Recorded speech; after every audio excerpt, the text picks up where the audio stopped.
A gente se emociona no capítulo 3, no episódio 3 com a morte, e a gente se emociona no capítulo 4 com a vida, né, que Jesus traz sobre o coração daquele homem e sobre aquele filho que iria morrer. É uma dupla, são episódios que se casam muito bem e que tocam muito na gente. Olá, escolhido! Começamos o nosso segundo dia de entrevistas. Eu tô muito animada pra nossa conversa hoje, afinal, a gente precisa de um bálsamo depois de tudo isso que a gente assistiu. Acabamos de assistir o terceiro e o quarto episódio, com certeza muita gente não tava esperando por isso, e até quem já tinha assistido nos cinemas e que já sabia do que ia acontecer, acabou revivendo todas as emoções. Não vou mentir que eu revivi tudo, como se eu tivesse assistido pela primeira vez, e pra isso a gente não poderia deixar de conversar com alguém que sabe do assunto. A gente vai conversar com o Iago, ele é pastor, ele é batista, ele é mestre em teologia, ele é especializado em várias áreas, em economia política, em neuropsicologia, ele é dono do canal Dois Dedos de Teologia, é autor e coautor de 20 livros, gente! 20 livros, tem noção? Quando eu vi 20 livros, eu fiquei assim, gente, como é que... Então ele vai ter uma conversa muito legal com a gente, ele também é casado com a Isa Martins e é pai da Catarina e do Bernardo, e eu quero chamar para conversar com a gente Iago Martins, tudo bem, Iago? Opa! Vai, pessoal, que alegria poder estar aqui. Estou muito abençoado pelo The Chosen e para mim é uma alegria muito grande poder estar com vocês, conversando um pouco sobre esses episódios. E que episódios, hein? Episódios Foram 3 muito e fortes. 4 são de mexer com o nosso coração de muitas formas diferentes, e é sobre isso que a gente vai conversar hoje. Que beleza. Eu tô muito animada, mas ó, antes da gente chegar nos episódios, eu queria saber qual é a sua impressão da série, até aqui, todas as temporadas, tudo que você assistiu, o que é que The Chosen significa pra você?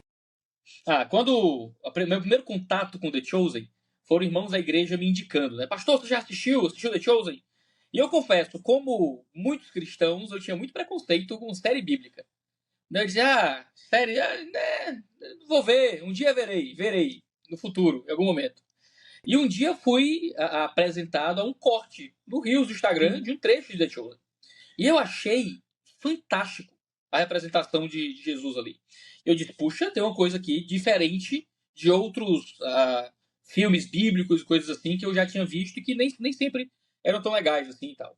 E aí eu comecei a ver The Chosen e, nossa, o modo como se respeita a história bíblica, o modo como se constrói, claro, ficção em cima da história bíblica, mas feito com muito conhecimento técnico, acadêmico, histórico do ambiente onde tudo aquilo foi preparado, toda a criatividade que é colocada ali, a interpretação que se dá acerca de Jesus e dos apóstolos, tudo é muito fascinante. Eu acho muito fascinante o modo como The Chosen consegue apresentar uma perspectiva sobre Jesus, obviamente, né? Porque The Chosen é uma interpretação sobre Jesus, como interpretação não é a Bíblia por si só, não é? Mas é uma possibilidade de interpretação sobre a pessoa de Jesus muito magnífica, que respeita a humanidade de Jesus e que tem todos os traços de divindade ali muito bem estabelecidos. Eu gosto muito de The Chosen, assisto tudo, não perco um episódio e fico muito feliz de ver The Chosen sendo usado não só como instrumento para aprofundar a fé de algumas pessoas, mas também como forma de evangelizar muita gente. Né? Muita gente chegando até Jesus por meio de assistir The Chosen, ser de alguma forma impactado por aquela mensagem e então ir atrás do original nas escrituras, no Novo Testamento, em alguma comunidade. Magnífico. Eu acho que é um ministério que tem feito muito bem para o povo de Deus. Tudo isso é lindo sobre The Chosen, né? O fato da gente conseguir ver um Jesus que é 100% homem, mas também 100% Deus. A gente vê a divindade e a humanidade de Jesus. Dentre tantas coisas que The Chosen faz, acho que essa é uma das coisas mais lindas, né? Mas tá, Isso. agora, sobre esses benditos episódios. Eita. Não vou dizer que eu tava preparada. Quando eu fui no cinema assistir, eu não fazia ideia do que ia acontecer.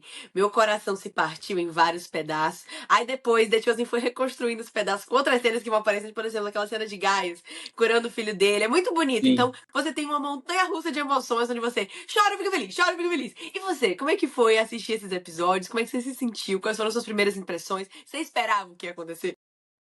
Eu não esperava ver a morte do filho do terceiro episódio. Aquilo me pegou de surpresa demais. Porque eles constroem muito bem a narrativa, né? The Chosen é um seriado. E como seriado você tem toda a construção de expectativa e o casamento que estava marcado, e eles iam ficar juntos, e tudo caminhando para aquela união, aquele romance maravilhoso se manifestar. E então você tem aquele caso estúpido e brutal de assassinato, onde ela morre na frente do amado.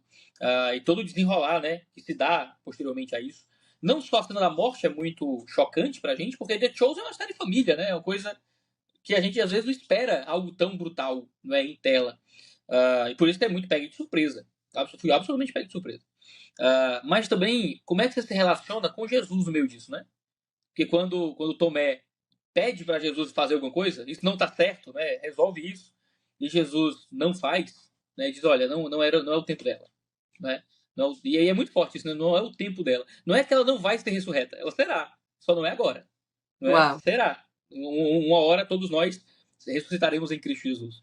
Isso mostra muito do modo como a gente deve viver com confiança em Jesus, né? Eu sou pastor, já fui em muitos velórios.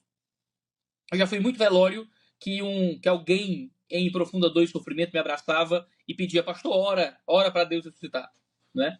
E o que é que você faz num momento como esse, né? Você tem que ter um tipo de confiança de que Jesus não prometeu que a morte acabaria, que nenhum de nós encontraria a morte. Vamos morrer ainda.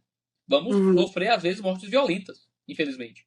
Mas há uma promessa de ressurreição que as ressurreições do Novo Testamento existiram para apontar a ela. Então, a nossa ressurreição final é provada pelo fato de Jesus ter ressuscitado pessoas. Não é que todos nós, crentes que morremos, seremos ressuscitados, então não morreremos mais nessa vida. Não, não. É que há um apontar para uma ressurreição final muito maior, muito mais gloriosa, muito mais poderosa. Uma ressurreição que Tamar não teve naquele momento. Não é mais que estaria para ela no futuro. Esta é a confiança que tinha que ser inspirada em Tomé e que tem que ser inspirada em nós. Uhum. Passaremos por muitos sofrimentos nessa vida, enfrentaremos morte, enfrentaremos dor. Às vezes estaremos no meio dos nossos planos e a morte não respeita os nossos planos. Ela só surge, ela só vem no meio do caminho. Como diz Tiago, né? Que o rico diz, irei ali, farei negócios e tudo mais. E ele diz, se Deus quiser, você faz, porque a vida é como neblina. Nos Sim. nossos caminhos, no meio dos nossos caminhos, nós somos pegos, né, pelo sofrimento. Cristo não viu o sofrimento? Cristo não sabia do sofrimento? Cristo não poderia ter impedido o sofrimento, ou mesmo revertido o sofrimento? Poderia. Mas dentro do plano glorioso de Deus, ele entende que o sofrimento vai nos alcançar, que a morte vai nos tocar. E nossa postura diante disso não é a expectativa de que o sofrimento será revertido imediatamente, mas é a expectativa de que haverá o momento, haverá a hora em que toda lágrima será limpa do nosso rosto pelas mãos do próprio Deus, como diz o Apocalipse. E é isso que tem que nos dar fé e esperança. O episódio 3 é um episódio de nos derrubar mesmo, para nos derrubar mesmo. E os roteiristas foram muito bem sucedidos nisso. Né? Agora, o episódio Nos 4 nos derruba levanta. muito. É verdade. Nos derruba muito, mas ensina muito também, né? E Ensina assim, eu muito. quero conversar com você, Iago, sobre esse momento desse episódio, porque querendo ou não, é o que nós mais queremos entender, que a gente mais quer conversar.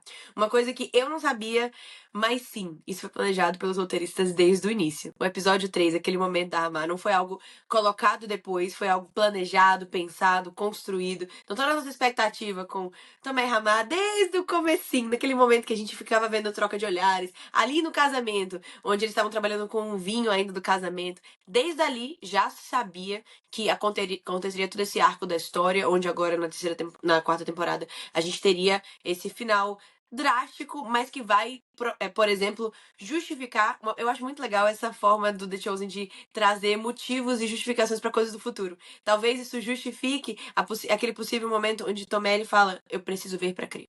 Então The Chosen vai criando esse arco para chegar no final com um propósito. Isso é muito interessante e também nos ensina muito.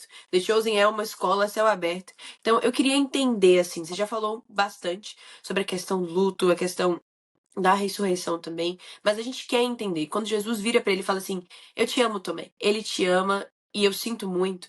Aquilo partiu meu coração, porque é um momento onde ele estava em tremendo desespero, ele vira para Jesus, eles não tinham visto ainda nenhuma ressurreição pública. O próprio Tomé não sabia da ressurreição que tinha acontecido já com a filha de Lázaro, mas ele vira para Jesus e ele tem fé, ele acredita, Jesus, você pode. E ele fala, faz alguma coisa, você consegue ressuscitar ela. E Jesus, como a gente já sabe, diz, não é o tempo dela, não é o momento. E logo, alguns episódios depois, a gente vai ter, todo mundo já sabe que a gente viu no trailer, já já a gente vai ter uma ressurreição, que é provavelmente um dos maiores milagres públicos de Jesus, que gerou uma grande coisa para o ministério dele. Então, como é que você vê esse arco da história? O que que você acha que vai acontecer a partir daqui? O que é que você achou dos roteiristas terem planejado isso desde o começo, mantido segredo da gente? Foi um pouquinho maldade, mas tudo bem. Mas assim, no pior momento da vida de Tomé, Jesus apenas disse: eu te amo, ele te ama. Eu sinto muito. Como é que a gente pode lidar com isso? O que que a gente pode aprender com essa história? O que a gente pode fazer diferente de Tomé? Como lidar com o luto? Porque a gente passou agora, querendo ou não, há pouco tempo pelo Covid, a gente tem tido situações no Rio Grande do Sul. Nós precisamos entender que o luto é algo real, faz parte do nosso dia a dia. Não é o que a gente quer, mas a série trouxe a realidade. É a realidade de que a qualquer momento a vida pode passar desse jeito. Então, o que nós podemos fazer diante ao luto? O que nós podemos fazer diante sermos Tomé? Porque muitas vezes nós somos o Tomé. Verdade. Você falou uma coisa muito séria, né? De que o seriado vai justificando parte das personalidades dos apóstolos à medida que a gente conhece eles, os evangelhos. Certo, o que é que fez com que Tomé fosse incrédulo no final? Como é que eu consigo criar uma narrativa, né, de justificação que faça sentido com a personalidade dele e tal? Eu acho isso muito sagaz da parte dos roteiristas. Eu fico feliz que tenha escondido da gente, porque aí fica mais impactante quando acontece. Mas de tudo que você falou, eu lembro muito da história de Jó. Jó era um homem íntegro, justo. Havia uma declaração da parte do próprio Deus sobre ele, de que ele era o homem mais íntegro da terra e tudo mais. E Jó perde tudo. Perde os filhos, perde os bens, perde as posses. E a postura de Jó é uma postura de fé. Deus me deu, Deus tomou, nu nasci do ventre da minha mãe, nu vou voltar, louvado seja o nome de Deus. E é muito, muito engraçado que Jó não sabia de muitas coisas. Jó não tinha o livro de Jó para ler, a gente tem. Então Jó Uau. não leu sobre a contenda entre Deus e Satanás dos céus. Jó não leu Deus dizer que ele era o homem mais justo da terra. Jó não leu que os filhos dele, né, que ele teria filhos novamente, que os bens seriam dados. Jó não sabia que Deus ia falar com ele. Jó não sabia de nada disso. E hoje, nós, nos nossos sofrimentos, também não sabemos de muitas coisas. Não sabemos sobre as batalhas espirituais que acometem sobre a nossa vida, porque não vemos os céus. Não sabemos as declarações de Deus sobre nós, de forma específica e particular. Nós não sabemos qual será o resultado final de alguma peleja, de alguma batalha em nossa vida. Por outro lado, nós sabemos de várias coisas que Jó não sabia, porque lemos o livro de Jó. E sabemos de várias coisas sobre as nossas vidas porque o Evangelho revela. Ora, sabemos que há um Deus nos céus que diz que uma vez que temos fé em Cristo Jesus, somos justos, plenamente justos. Mais justos do que Jó jamais foi. Porque temos em Cristo a nossa justiça. Isso nós sabemos. Nós sabemos que é uma batalha espiritual onde Satanás não é mais o nosso acusador, ele não consegue mais nos acusar. Quem levantará acusação contra o povo de Deus, diz Romanos 8. Porque é Cristo quem nos justifica. Então a acusação do diabo não tem mais poder sobre nós. Sabemos o que será no final das contas. 1 Coríntios 15 diz isso, Paulo escreve aos Tessalonicenses, Apocalipse revela qual é o fim da nossa história. São olhos lacrimejantes que têm suas lágrimas enxutas, é um reino de glória com Cristo Jesus, é a vitória sobre todo o mal, é a ressurreição final de todos aqueles que encontram a Deus. Então nós sabemos no nosso sofrimento coisas que Jó daria tudo para saber. E isso que sabemos pela revelação de Cristo Jesus na sua palavra. Essa revelação então é muito maravilhosa. Se nós nos aproximamos do Evangelho, nos aproximamos da Bíblia, nos aproximamos daquilo que a Escritura diz, nós temos a possibilidade de passar por sofrimentos terríveis, mas com um tipo de fé que permanece inabalável. Não é uma fé que ignora o sofrimento, porque sofremos. Há um Cristo que sofre. No começo do episódio 4, Pedro e Jesus estão conversando sobre como lidar com Tomé. E Pedro diz, o que é que eu digo para sarar a dor dele? E Jesus sabe, não tem nada que você possa dizer para sarar a dor dele. Só tem que estar lá. Né? Existem dores que não serão sentidas, mesmo com a certeza de um céu de glória. Mesmo com a certeza do que há de se manifestar em Cristo Jesus. Vai doer ainda assim. Chegaremos aos céus com olhos, com lágrimas a serem limpas. Não é? Significa que nós chegaremos ao céu chorando ainda. Uau. Porque há choro e sofrimento desse lado da eternidade. A promessa de cura para o choro é lá. Então nós podemos já provar um pouquinho da promessa de lá, quando temos fé naquilo que acontecerá. Mas nós não podemos viver a nossa vida achando que o sofrimento não se manifestará sobre nós. Se manifestará. Há luto, há dor, há desespero muitas vezes. Mas há permanência e confiança quando cremos que Ele não nos abandonou nos dias tristes. Quando cremos que Ele não nos deixou para trás nos dias maus. De que Ele continua pleno e soberano. E fé é isso. Fé não é acreditar que Deus existe. A gente acha que é isso, né? O que é ter fé? Crer que Deus existe. Não é isso, não. Crer que Deus existe é só a lógica óbvia de olhar para um mundo complexo como o nosso e entender que há uma força criadora por trás disso. Isso não é fé, é lógica, é razão, é ciência, pura e simples. Tem um Deus aí. Fé é acreditar com confiança que este Deus está cuidando de nós de forma amorosa e cuidadosa, mesmo quando tudo parece mal. Uau. É quando o amor da tua vida morre na sua frente e você continua confiando em Jesus, continua seguindo Jesus, né? E aí que a gente tem essa beleza, né? Ela morrendo, e o que ela diz para ele é: continua seguindo ele, continua com ele, continua com Jesus, né? Foi E lindo. é uma morte que lembra a vida dos mártires do início do cristianismo primitivo, né? Quando eles morriam pregando, morriam motivando uns aos outros a permanecer na fé, né? E se tem uma pessoa que morre, não morreu por ser cristã exatamente, né? Mas morreu por estar ali no meio dos que queriam ouvir Jesus, né? Acaba que você tem alguém que nos lembra um pouco dos mártires da igreja primitiva, ao, no momento de sua morte, se preocupar em encorajar aquele que ela amava a permanecer na fé. É tudo muito bonito, é tudo muito tocante. Eu acho que tem nessa história, por mais que seja a parte ficcional, né, da história, é uma história muito factível acerca da vida com Deus de muitas pessoas que o amam e amaram ao longo da história. Eu acho maravilhoso tudo isso. Sou muito grato de viver na geração que pode assistir uma série como essa. Eu penso a mesma coisa, sou muito grata de poder assistir a Bíblia que eu amo, poder ver outras visões também. Acaba que a gente consegue entender muito melhor, a gente vê outras visões e discute internamente com outras pessoas as coisas que The Chosen traz à tona. Isso é muito interessante. Uma coisa que foi muito interessante também foi as olivas sendo prensadas no final do episódio.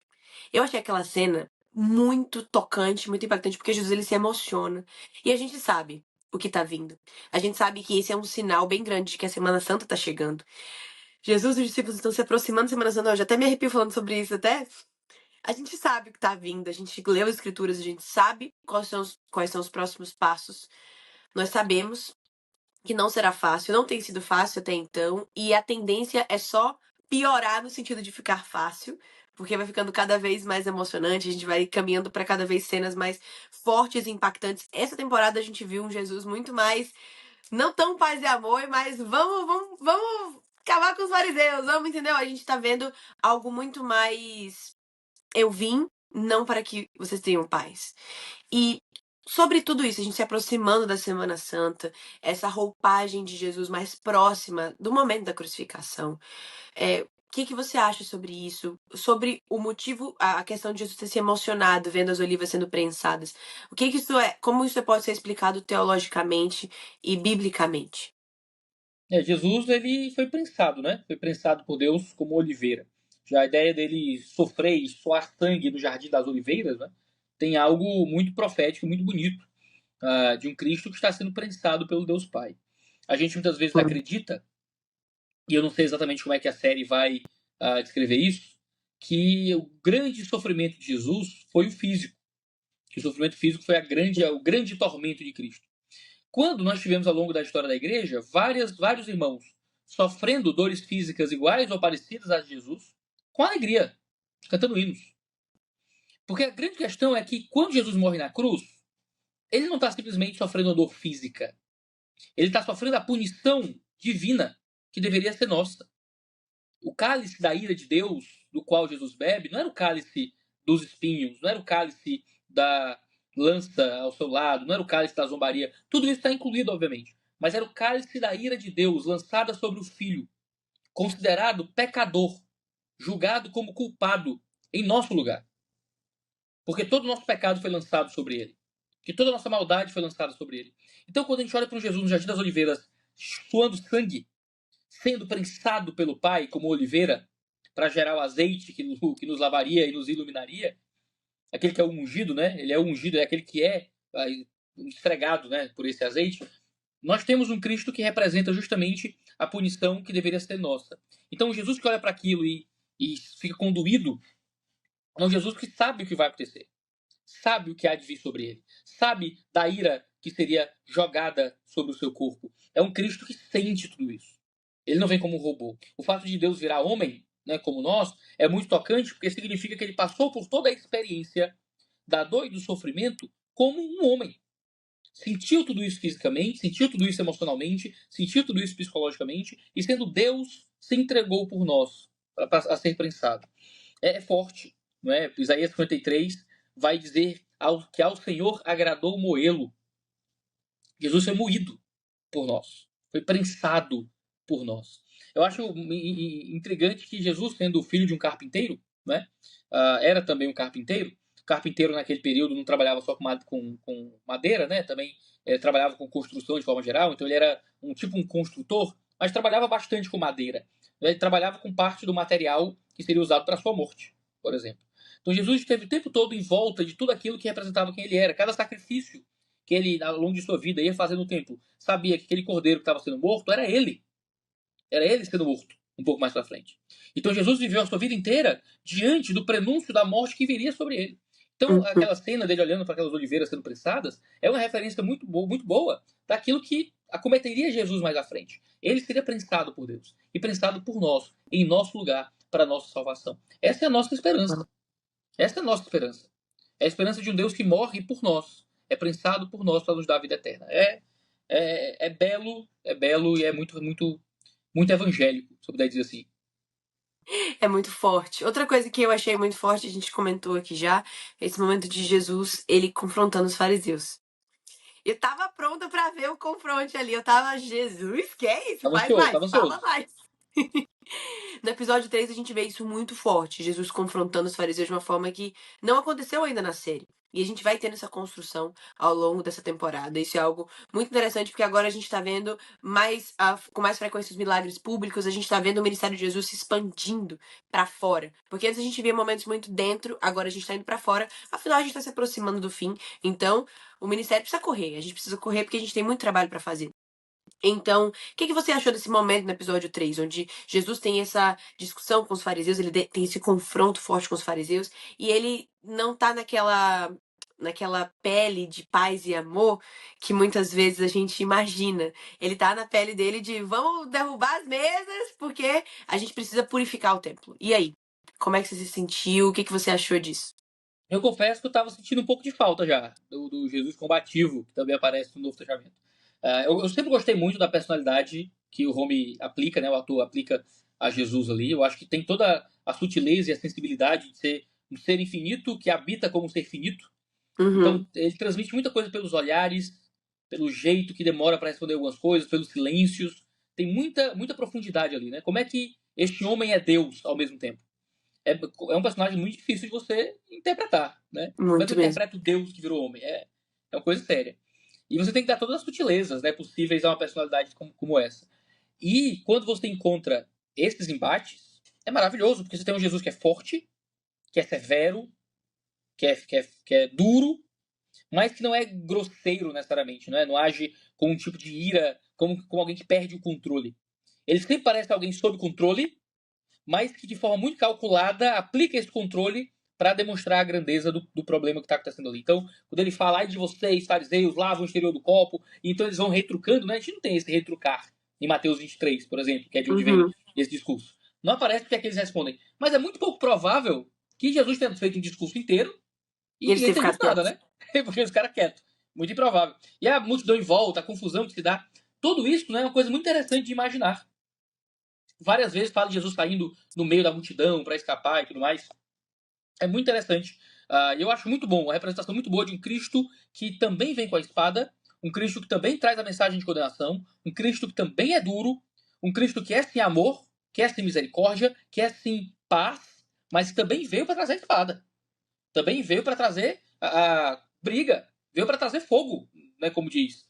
Então eu achei uma representação muito boa, muito fiel da dureza e da força desse Cristo, que tem coragem de olhar diante dos mestres da lei e falar coisas duríssimas, né? Que chega diante das grandes lideranças eclesiásticas e fala o que tem que ser dito, né? E Jesus sendo tratado como um tipo de herege, eu acho aquela trama que se dá, né, para matar Jesus. Então eles conversando, o Shammai na sinagoga, tentando incentivar as pessoas e é muito legal porque isso é muito teologicamente apropriado quando Jesus fala sobre divórcio e ele fala contra a doutrina de Shammai, não é? Você tem que saber do contexto grego e hebraico para entender isso. Quando perguntam sobre a visão de Jesus sobre divórcio, tem todo um debate sobre Hillel e Shammai, Jesus fica meio que de um lado nesse debate, e aí o outro fica com raiva, e o outro incentiva que persiga o Jesus. É muito interessante, é muito fascinante. Todo o jogo teológico que é muito bem montado aqui, para que tudo isso faça sentido historicamente também. É um trabalho muito bem feito. Gostei de ver essa representação de Jesus como alguém que também tá lá para criticar e para trazer violência. Não sei se eles vão representar em algum momento ele derrubando mesas, não é? Eu Mas espero. Eu não sei, mas eu quero ver espero. isso. Quereria ver isso. Quereria ver como é que ia ser esse negócio aí. Isso é interessantíssimo. Uma coisa muito legal de The Chosen é que a gente vê a visão dos discípulos, né? A gente vê a visão Sim. dos escolhidos de toda a história. E nesses episódios a gente vê um enfoque muito, muito legal na questão de João e Tiagão. Aquilo acaba que confunde a gente tá acompanhando, vendo todo o ministério de Jesus, só assistindo e lendo as escrituras, e a gente já fica irado com o próprio João e o Tiagão pedindo títulos em meio a tudo que tá acontecendo, em meio a coisas tão mais importantes, que é o ministério de Jesus. Tá ali a Salomé se preocupando com o título dos filhos, e aí João e Tiagão escutam e pedem a Jesus, param tudo que Jesus tá fazendo e falam assim, então, a gente quer ficar à sua direita e à sua esquerda. Isso acaba gerando uma indignação em quem assiste, mas pra Jesus, ele não se sente indignado, ele se sente incompreendido. Acho que cada vez que, cada episódio que passa, cada temporada que passa, Jesus tem sido cada vez menos compreendido pelos discípulos. E isso faz parte também dessa questão de que a gente está se aproximando do fim, e Jesus tem feito cada vez coisas que realmente são incompreensíveis pra eles que não tinham contexto, até pra gente, às vezes a gente não entende, que dirá eles que não tinham os livros pra ler, como você falou de Jó, não tinham contexto pra entender o que estava acontecendo. Então, como é que a gente explica isso? Um Jesus que não tá conseguindo ser compreendido, um Jesus que tá se sentindo cansado e sobrecarregado. Realmente, essa temporada mostra um Jesus mais cansado, ele sabe o que tá vindo, mas não é só o cansaço pelo que está por vir, mas também pela falta de compreensão e de cuidado dos discípulos, aquilo que ele tem sentido. Como é que você vê esse arco que a história tem criado? Esse é um padrão que a gente encontra nas páginas do Novo Testamento, principalmente dos Evangelhos, dos discípulos aparentemente não entendendo mesmo. Jesus, olha só, em Atos capítulo 1, demonstra que depois que Jesus já morreu e ressuscitou, eles ainda estavam achando que ia se manifestar de forma física o reino, para que eles reinassem sobre Roma, por exemplo. Né? Poxa, Jesus já morreu, já ressuscitou e eles ainda não tinham entendido qual era a missão deles. Você encontra o Jesus ressurreto, ou um pouco antes de sua morte, e os discípulos não entendendo. Ele diz: Eu sou o caminho, a verdade e a vida. E Tomé dizendo: Mas não sabe nem qual é o caminho, quanto mais onde é que você vai. Né? Eles não estão entendendo exatamente tudo. E a verdade é que muitas coisas nós entendemos espiritualmente mesmo. Você tá, Uhum. Jesus está ali explicando, está ali trazendo as mensagens, os discípulos têm dificuldade de entender, brigando por causa de questões humanas, né, de quem vai sentar onde, o pessoal chateado porque Pedro foi colocado para liderar os apóstolos e tudo mais, e você encontra algo muito próximo de quem nós somos, né? É quem nós somos, gente. É quem nós somos. Nós estamos É na verdade. igreja, nós lemos a Bíblia, nós temos o todo da revelação, a gente já consegue ver o fim da história. E a gente continua brigando por causa de bobagem, a gente continua não entendendo coisas básicas dos evangelhos. A gente olha para os discípulos, às vezes a gente pensa, meu irmão, esse povo é meio burro, hein? O que é isso? Mas é claro. E se a gente olhar para dentro, a gente vai É a entender que a mesma gente é isso coisa. aí. É a mesma coisa. A gente às vezes não entende coisas muito básicas e fundamentais da vida com Jesus, que tá lá, cara. Tá lá. Sobre amar o próximo, sobre perdão, sobre vida com Deus, sobre santificação, sobre generosidade, sobre o fruto do Espírito, sobre aquilo que ele espera de mim. A gente muitas vezes perde coisas muito fundamentais também. Nós somos os discípulos, nós somos João e Tiagão. Nós somos. O tempo inteiro. É A gente verdade. quer alguma glória humana, a gente quer conquistar e reinar de alguma forma. A gente é Pedro, sabe? A gente é cada um dos que ali estão. De alguma forma, somos os escolhidos, né? Somos os The Chosen, né? Somos os discípulos também. Né? É interessante que essa série é muito mais sobre os discípulos do que sobre Jesus. Não é? Porque Jesus é um personagem muito difícil. Como personagem, não é um bom personagem. Ele não aprende nada novo, não é? Ele não tem um arco de redenção e tal. Não tem. Mas quem são aqueles que têm os arcos de transformação? É quem está em volta de Jesus. Né? Por isso é muito interessante olhar para eles como personagens e ver a nossa própria história também como personagens que precisam desse mesmo Cristo para vencer os mesmos pecados e os mesmos problemas. Uau, nos colocar no lugar deles e viver como um espelho aquilo que Jesus É. fez com eles e que pode ser feito com a gente. Isso é muito lindo, assistir The Chosen com essa visão de sermos transformados. Alguém que foi transformado. Vamos falar dele. Meu malvado favorito. E Já sabe, né? Não, ele pra mim é como se fosse realmente meu malvado favorito, porque desde o começo é a genialidade dos roteiristas, é a genialidade do Dallas dirigindo. A gente tem um apego diferente com o Gaius. A gente sabe que ele é um oficial malvado. Desde o começo a gente fica assim, eu tenho dúvida se ele é malvado ou não. Ele fica junto ali com o Mateus. E ele não incentiva Mateus no mistério de Jesus. Na verdade, ele incentiva o contrário. Só que a gente vê o Gaius de um jeito assim, tudo bem, deixa ele quietinho, não vamos tocar nele não. Eu não esperava, realmente, não passou pela minha cabeça de que a série ia trazer esse arco tão genial de que o Gaius seria o oficial de João 4. Quando eu vi aquela cena de Gaius vindo pra Jesus com aquela fé, ele totalmente transformado. O coração dele já tava assim, completamente convertido.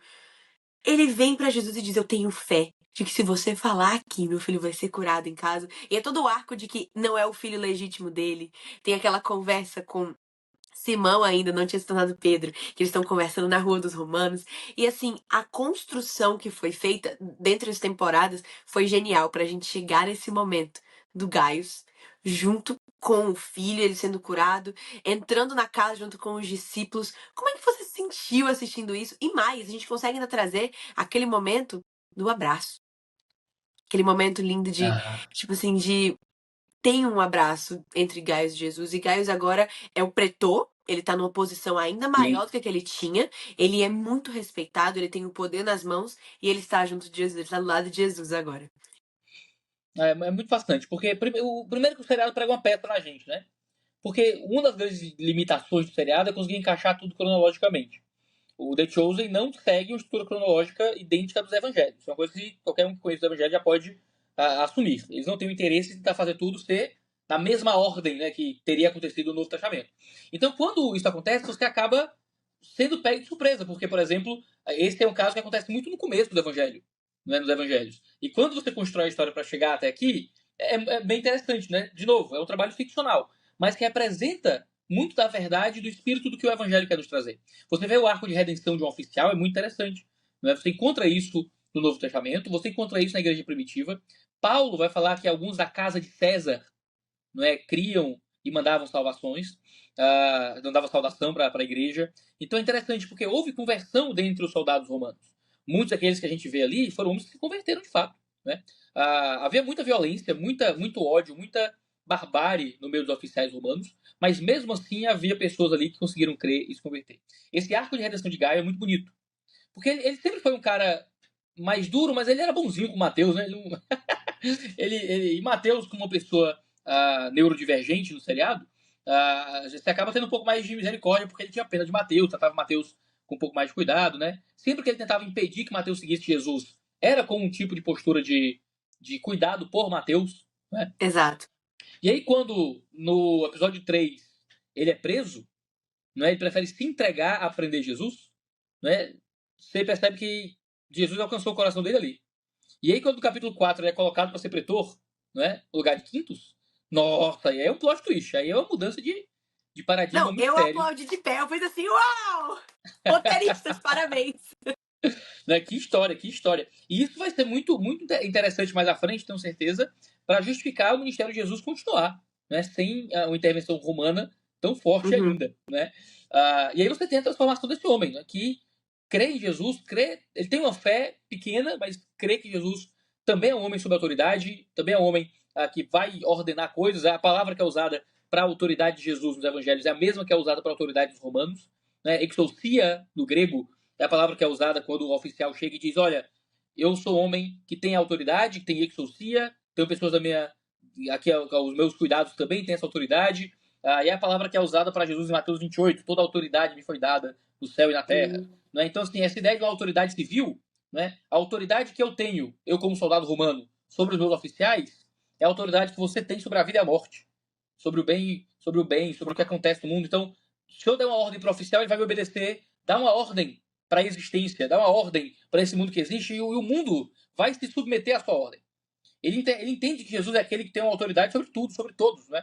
Então, ver a transformação no coração dele por meio do filho, da cura do filho, nossa, é uma cena emocionante. A gente se emociona no capítulo 3, no episódio 3 com a morte, e a gente se emociona no capítulo 4 com a vida, né, que Jesus traz sobre o coração daquele homem e sobre aquele filho que iria morrer. É uma É dupla, lindo. são episódios que se casam muito bem e que tocam muito na gente. Pra quê? Pra parte de diversão, né? Assiste The Chosen, tem uma montanha-russa perfeita de emoções. Seu É uma coração sobe montanha-russa. e desce, vai lá pra cima e desce de novo. É muito bom. Mas tá, depois Absolutamente. de 4 temporadas, Iago, me diz. Qual foi a sua temporada favorita? E quais são Eita. suas expectativas para as próximas? Porque a gente tá marcando agora a metade. A gente tá na metade do nosso processo, a gente tá caminhando pra crucificação. O plano é a gente ter 7 temporadas. Estamos no final da quarta. Então agora a gente tem a quinta, a sexta e a sétima. Nós temos mais 3 temporadas vindo por aí. Quais são suas expectativas? O que você acha que vai acontecer onde? Enfim, vamos Nossa. conversar sobre isso. Sem spoiler, a gente não tem spoiler, então a gente pode conversar aqui. A gente tá só Eu especulando. não Como é que tá tenho. seu Eu não coração? vi nada além do episódio 4. Até o episódio 4 foi tudo que eu vi. Nem os próximos eu vi. Então estou Tá limpo de limpo de spoiler. spoilers. Mas como é que tá seu coração e suas expectativas para as próximas temporadas, as próximas coisas que acontecerão? Olha, eu quero muito ver o embate final ali de Jesus com as lideranças, não é? Jesus diante do líder romano, diante de César. É para ser um negócio pesado, quero ver isso. Rapaz, a expectativa que está sendo levantada para o dia da crucificação, olha, tem uma responsabilidade grande aí na mão dos diretores de nos entregar, não é? E vai assim, vai ser destruidor.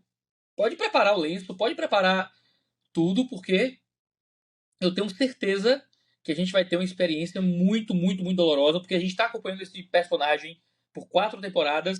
Quando a gente estiver diante da morte dele, vai ser uma coisa chocante, eu tenho certeza, para Vai. todos nós. Eu tenho gostado muito de 2 temporadas. A terceira temporada é uma temporada que, para mim, é particularmente intrigante.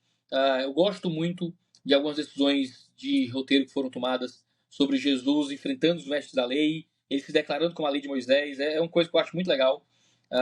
Para mim, a cena máxima de todos até agora, né, em The Chosen, é Jesus diante do sacerdote, quando o sacerdote diz para ele: você tem que negar o que você está fazendo, negue o que você está pregando, senão não teremos nenhuma outra alternativa senão aplicar a lei de Moisés. Né? E E a ele resposta de diz. Jesus é: eu sou a lei de Moisés. Né? Ele diz: cara, é isso. Ele é. Não é? Ele é a lei de Moisés, ele é aquele que está sobre tudo, sobre todos. Ele é o Senhor de todos nós. Né? Ele curando no sábado, no episódio 3, justamente levantando aquela polêmica toda. E o pessoal brigando: você está criando confusão. E ele diz: agora, eu estou só começando. Assim, eu adoro esse Jesus, né? Que traz a verdade e o fogo e a espada que está relacionada a ele. Quero muito ver como isso vai se manifestar em outros momentos dos evangelhos, que quero ver bem descritos, mas minha expectativa mesmo é ver é ver a crucificação, ver os resultados disso nos discípulos, e ver como é que a Uhum. ressurreição vai ser retratada também, Uau. 50 dias após a ressurreição. Nossa, eu quero muito ver o que é que vai sair daí. Tô ansioso, ansioso. The Chosen, vamos fazer mais umas 15 temporadas, por favor, The Chosen, que a gente consegue ver tudo isso bem devagarzinho, sofrer Ah, menos. Na verdade, mas aí sofrer demora mais, muito, né? Se demora fossem muito. 15, Faz mas vai ser atos, muito fazem bom. atos, façam atos. A gente já bota aqui, ó, na Em listinha de oração. oração. Mas, ó, agora a gente tem umas perguntas de fãs. A gente Opa, vai fazer, tipo, um bate-bola, uma resposta de 30, 40 segundos, mais ou menos. Tem beleza. perguntas muito boas aqui.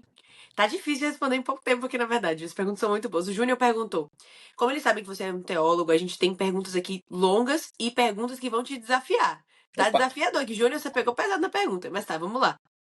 Júnior, sobre a morte de Ramá. Me deu a sensação de que Jesus não quis ajudá-la e deu uma desculpa a Tomé dizendo que não era a vez dela, visto que mais tarde Jesus ressuscitou Lázaro. Não sei, mas para mim, pelo menos, é que ele não se importou com a morte dela, mas sim com a de Lázaro, por ser mais próximo dele. Do ponto de vista teológico, o que explicaria todo esse contexto? O que pode se tirar de aprendizado, ou dar sentido, pelo menos, para o fato de que ela precisaria morrer? Além de que a morte dela não é um fato bíblico. Então, o que a gente pode fazer sobre isso? Eu lembro muito de uma frase de Martinho Lutero, famoso reformador alemão, quando ele diz: nós não sabemos por quais caminhos Deus nos conduz, mas nós confiamos que o nosso guia é bom. Então, o que a gente aprende ali é que nós não sabemos por que Deus ressuscita uns e não outros. Por que é que Deus cura uns e não outros? Por que é que livra uns e não outros? Nós sabemos que ele é bom. Sabemos que ele é o nosso guia. E nisso nós confiamos nele. Deus se importa. Tanto se importa que virou homem como nós. Tanto se importa que se coloca no nosso lado durante o sofrimento por meio do seu espírito. Agora, nós não sabemos quais são os planos secretos dele.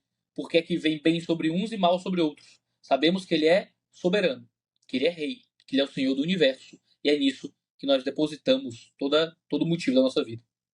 Uau. Ok, Ana Paula agora disse assim, ó. Eu amo o personagem Gaius e eu amo o arco dele na série. É quase meu malvado favorito. Olha, Ana, a gente tem isso em comum.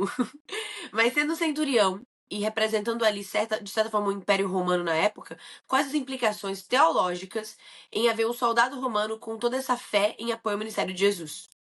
Olha só. É muito difícil interpretar como um cristão viveria, né, debaixo do Império Romano. Ele teria que seguir ordens, teria que dar ordens, mas provavelmente ele ia entrar em conflito com o seu trabalho em alguns momentos. Em alguns momentos ele ia ter que dizer não para algumas coisas, e isso poderia colocar a sua fé em xeque, não é? E não é muito diferente de como nós vivemos hoje, né? Debaixo de ambientes comerciais, às vezes públicos, às vezes civis, um cristão que é um policial, um cristão que é um soldado, muitas vezes vai ser colocado diante de ordens que você não vai poder seguir. Mas Sim, cabe mais agradar a Deus do que a homens. E nisso você encontra força e segurança para muitas vezes ter que dizer, não, isso eu não faço. Gaio fez isso antes de se converter, né? Antes de claramente se converter, vá prender Jesus. Ele disse, não. Entrega a mão para ser preso e é preso. E sabe-se lá o que ia ser com ele, né? Poder morrer por isso. exato. Então, se ele mantiver o mesmo espírito, né, que está disposto a ser preso se precisar for, né, ele vai poder usar a sua postura ali como uma oportunidade de cuidar dos discípulos e de permitir que Jesus pregue a sua mensagem. Ok, agora o Pedro Henrique falou assim: depois que Simão virou Pedro, formou-se a maior Guerra Fria. Como teólogo, qual é a sua percepção sobre a construção dos personagens até o momento em que João e Tiago pedem para serem os braços direito e esquerdo de Jesus, como em Marcos 10? Como é que você interpreta os sentimentos dos discípulos, da família de João e essa reação de Jesus a essas discussões sobre as posições de liderança dentro do ministério dele? A Pergunta gente não boa. tem isso muito bem descrito, não é, nas páginas do Novo Testamento, então tudo isso é ficcional, mas é muito factível, não é? Como é que surge esse cenário em que eles brigam por poder, querem brigar por posições? Por um lado, representa uma má compreensão do que é o verdadeiro evangelho, né? É uma má compreensão da visão do reino. Jesus veio para trazer o seu reino e parece que eles acreditavam que este reino seria como o reino romano. Seria um reino em que os judeus receberiam de volta o poder de governar sobre as nações. E a triste verdade é que não era isso que Jesus veio trazer sobre eles, que eles acreditavam que seria. O evangelho seria uma coisa muito mais forte. Então, eu acho muito sério o modo como isso é bem retratado, e eu acho que significa muito para a gente, porque se nós estivéssemos lá, como é que a gente se sentiria? Não sendo a liderança, não sendo o círculo mais jovem, mais próximo, será que a gente ia querer posições de destaque no reino também? Não é? Ou a gente se contentaria em estar com ele, com o coração firme e bem cuidado? Eu acho que representa muito bem as guerras frias dos nossos próprios corações. Representa com certeza. E foi muito bom a gente poder conversar. Eu quero agradecer em nome de todos os telespectadores que estão aqui assistindo, estão acompanhando com a gente. Obrigada por você ter assistido os episódios e agora essa entrevista tão legal com o Iago. Iago, seguinte, entrega pra gente suas últimas palavras e não esquece de convidar a galera pra estar aqui domingo que vem, ver os Opa. episódios 5 e 6, que assim, muitas emoções também, o arco da história continua, tem muita coisa pra essa quarta temporada ainda. Jay, eu quero agradecer pela oportunidade de trocar algumas palavras aqui com o público que tem assistido The Chosen junto aqui nessas lives. Eu me sinto muito honrado, muito grato de poder assistir e contribuir aí com o que está sendo produzido.